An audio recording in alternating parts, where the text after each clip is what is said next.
Hello friends, for today's video we're going to be going through some first impressions for the show Pluto.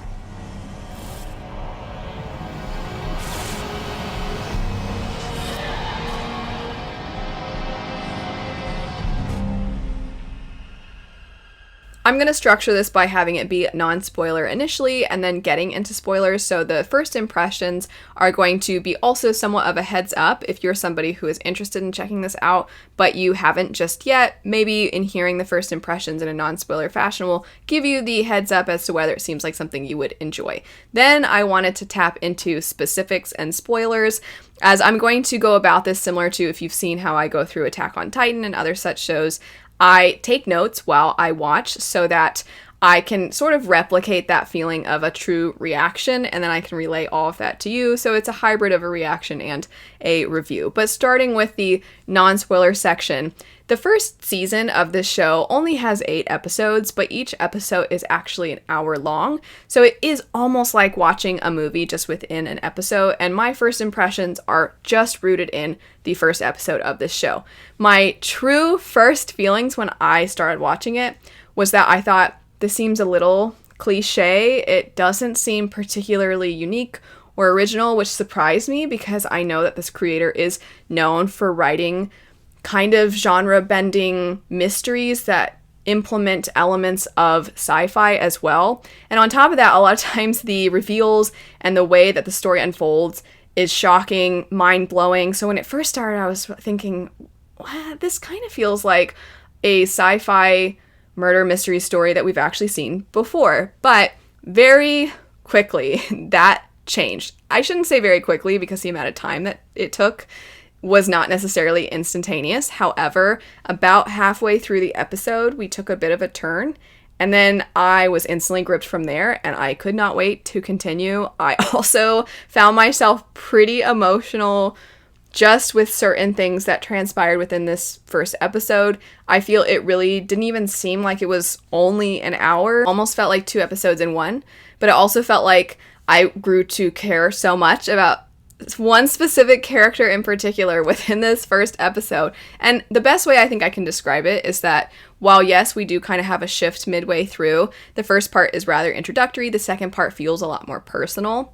What I think this accomplished was almost what a fantastic short story writer can do, which is make you care so much and make you so incredibly gripped and invested and curious within a very short amount of time. And that occurred within this first episode. If you know nothing, though, about the premise of Pluto, I went into it essentially knowing nothing. I saw the synopsis before clicking the play button, before actually starting to watch the show. So I knew it was basically a somewhat futuristic society. Not somewhat, it's futuristic. And there are humans and robots. Some of the robots are living in a way where they are very similar to humans. Some are not necessarily, but there have been laws put into place that do not allow robots to harm humans. This is part of why my first impressions were that, this feels kind of cliche, been there, done that, because it has. We have seen that story done before. However, there is some evidence that it would seem like there was potentially a robot who was able to break these limitations on them and not only murder a fellow robot, but a human as well. And that should never occur. Once again, we have actually seen those kinds of stories. But while that initial setup is sort of the thing that launches you into and is sort of the exposition for the greater story, it did do a lot of really unique things. So I do want to say that if you start this show and you're not sure how much you're liking it, just maybe give that first episode its full episode length, because I'm so glad that I continued forward. And I do think there were hints along the way of things that were intriguing, and that there was obviously going to be a unique flair put onto this type of story. I just didn't know what to note initially. But I do think it was the emotional gut punches within this first episode that are really what have made me excited to keep going.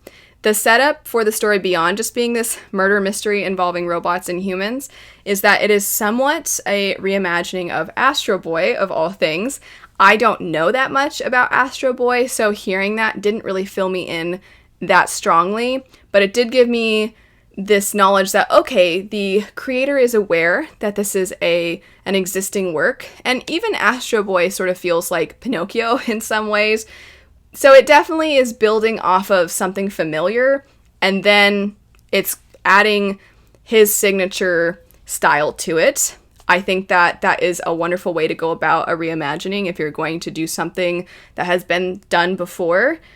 You really want to utilize what makes you a gripping creator, and I think that that was accomplished within this, besides just in the ways that the story is done, but also within the actual art style itself and the animation. The first thing I wrote, this isn't really spoiler, I promise I haven't gone to the spoilers just yet, but the first thing I wrote in my notes as I was watching was interesting animation.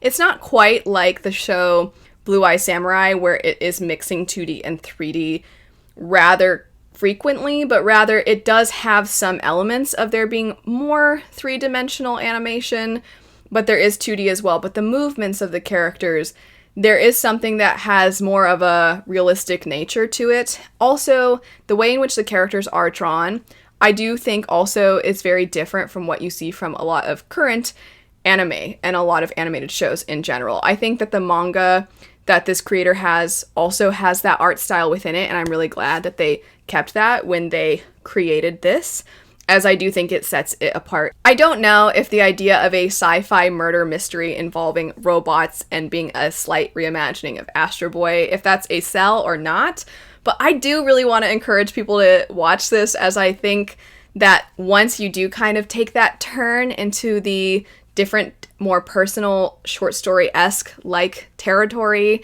I just think it did something I've not really seen done before. Even though certain concepts are familiar, the way in which they were executed, I haven't had the heartstrings pulled like that in quite a while about these sorts of stories. And there is a noir flair to this already, which I do enjoy, but something that noir can struggle with is you do have that specific character archetype, and they're sort of the tired, maybe a little bit apathetic person who they care about the job, and they're relatively nice to victims and they'll sit with them, but they don't always scream personality, and as such, it is sometimes difficult to feel that connection. You sort of feel a connection through the plot, not necessarily through the characters. I felt so connected to not necessarily our protagonist, but someone else that was introduced, and that does give me a lot of hope for what's to come. Anyway, I am so looking forward to continuing on with this. I do plan to do spoiler, reaction, and review hybrids for the rest of this series, but I am going to now jump into that section, so if you don't want to hear any spoilers or thoughts that I had throughout, then you might want to click off. But if you're somebody who's familiar with Pluto, oh my gosh, I need to talk about this episode. I likely am not going to spend as much time going through the first half of this, as I do think what I mentioned within the non-spoiler section did sort of illuminate my feelings, but I do still want to walk you through what I was feeling as I was watching. As I noted, the first thing I put was that I thought the animation was interesting. The episode starts out with there being this fire, and it seems that there has been a robot that was killed within this. So I wrote interesting animation, I wrote fire in Switzerland because I'm trying to ground myself and familiarize myself with this world, and I wrote the robot loved nature. Already I was like, oh no, I really like this robot and I don't even know them, and they're also dead already. And then I wrote the MC, which Gazette, I think is how you say their name. I wrote it down, but I need to ensure I catch the pronunciation a little bit better in watching on. But I wrote, they're a little cliche, and then I wrote wife who was always left behind and is concerned. You know, once again, it has those cliches. And something I want to compliment is that it gives you this false sense of comfort and familiarity because you're like, oh, I've seen this before. So when it did take that turn, it really did do something where you're like, oh, okay, never mind. No, I don't. So I kind of like that it's like, I know I'm somewhat of a reimagining. I know I'm pulling from something that you likely have seen before, but just you wait. And then I wrote, all of society does look advanced. So I was trying to catch these pieces and I thought, I don't know if he's entirely human. And I wrote serial killer. Because that seems to be the whole idea of the show. Cassette seems enhanced, jumps off that checkpoint area. So there's a moment where there is a human and there is a robot who were at this checkpoint. They have been harmed, and he is like, I gotta catch the guy, and he jumps off the checkpoint. I'm like, it doesn't seem like something a normal human would be able to do. And then I wrote, okay, yeah, he just turned his hand into a gun. So it became pretty clear to me then that I was like, yeah, he's not human. Gazette shows how smart he is by giving his detective monologue, also a little cliche. Once again, this isn't necessarily a negative, as I do think there was intentionality with starting it in this way. I also think there's something to delivering the exposition in a way that feels familiar to you so that you can ground yourself quicker. And then you feel like, okay, I've got a grasp on what's going on, because it is a futuristic society. There are new rules to take in. So I don't dislike that they made it helpful at the beginning so that you can more easily pay attention to the story and the details and the characters. But it did initially come off that way. I liked the maid wife robot, the one that didn't want to have her memory of her husband wiped. She was so cute with her little apron. I felt so bad for her. 8 years ago, robots did attack people because they're talking about, like, then we're going to be just where we were 8 years ago. And they're even having that sort of cliche, like, oh, the detectives are giving you information that you'll find relevant and helpful. Mont Blanc is my favorite, and he's dead. Look at his overalls. So they're showing you, like, Mont Blanc was so loved. The robot that was killed at the very beginning. He's got little birds on him, and he's like, oh. And I'm like, oh, he's so cute. Why would they kill him? Whoever killed him, why? Why? Astro Boy type character that probably is responsible for this. Why would you do that? He seemed so sweet and cute. So I also noted that Gazette seems very, apologies, I know this word gets overused on the internet, so I'm not trying to, but I just wrote in my notes, he seems like triggered by the word scrap, because when he's going to see the body of one of the people that was harmed, the one that was on the checkpoint, and the individual's like, well, he's going to be scrapped soon enough, and that seemed to really throw him off. So I thought, does he have memories of a previous robot? Because I don't know how robots are made. And I don't know how the newer models are made versus the older models. And this was, I think, the first moment where I was like, okay, something a little bit different here. Because I'm now theorizing that he has parts that were potentially used in previous robots. And maybe there's some kind of lingering memories mixed in. The idea, or maybe just the idea of becoming scrap is frightening to him. I don't really know. But he seems like he should have it together all the time, and in this particular instance he didn't necessarily. But I also wrote that I liked he was being nice to the widow, because he does return back to her. He specifically returns back to her so that he can give her the memory stick, which a little bit made me think of Stellar Blade, but I digress. He gives her the memory stick, and then she's playing it, and she is starting to be very alarmed by what she's seeing. And I wrote the sound effects are even a little cliche, because when she goes to show them, it's like ba-da-ding, and that sound effect that is in a lot of old school video games and noir type of stories. So but now I'm kind of liking it. Now I kind of like that it's like, it's very aware of what it is. It's embracing it. And all the other things I mentioned before that I don't need to repeat. The imagery of the captive robot is great. So because they're like 8 years ago, there was one that could kill people. So you see Gazette go down to the lair, I'll call it. That's not a lair. It's a prison cell, basically, to speak with this particular robot who has been captured in the past for having harmed humans. The way in which it's shot, it just looks like it came straight out of, I'm going to say a comic book, and I'm saying this purposefully because of the color use here. It feels like comic book art, and I don't imagine that this panel was something that had color to it initially, but still, it was just so artistic. I could see that being a screensaver or it being some kind of poster that somebody hangs. It just was incredible. I thought the imagery was great. It set the scene really well. It had this eeriness to it. The color use was great. I loved it.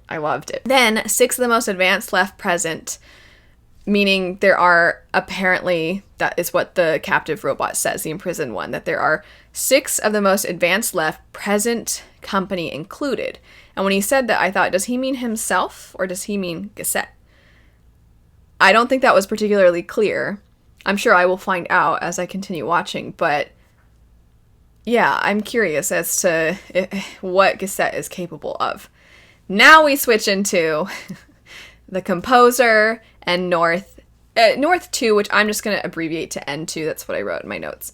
So this composer guy, right off the bat, I wrote, this guy is insufferable. And then I wrote, N2 deserves better. And then I wrote, oh, N2 and his little hose.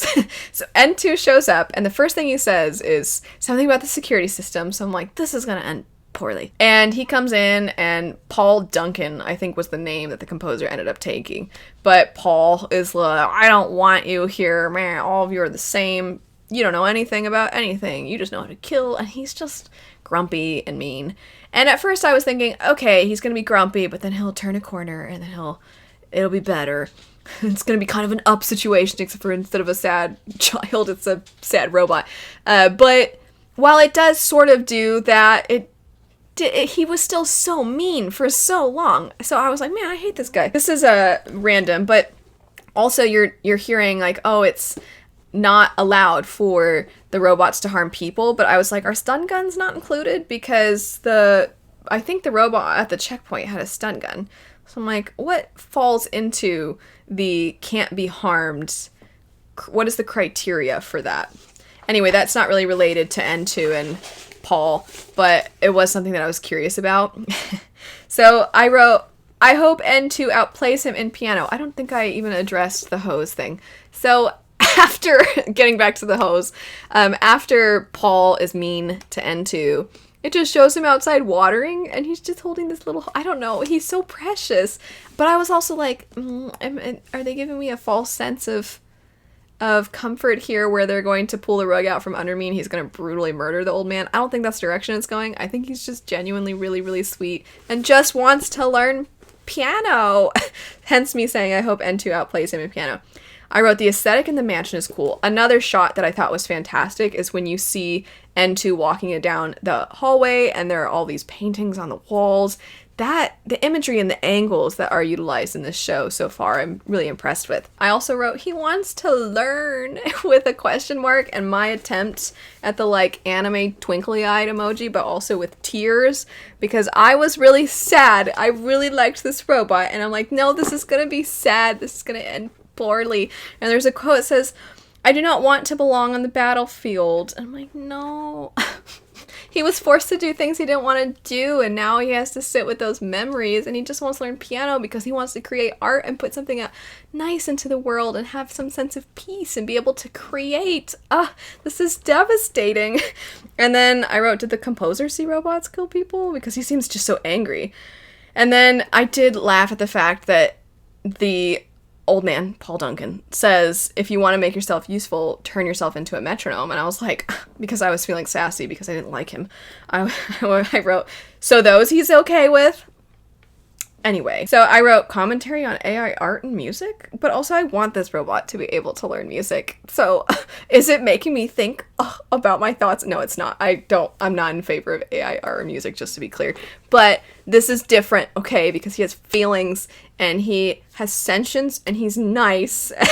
And I just want him to be able to learn how to play the piano. Okay, I'm not trying to say, anyway, it doesn't matter. I just loved N2. Okay, sad backstory, but what did it have to do with N2? Because this is not necessarily a criticism, but I'm going to label it under the neutral to slightly less than positive feelings. I don't mind the backstory and him sharing. I don't mind at all that characters' backstories are revealed through them discussing with someone. But the segue into it was like, you know what my problem is?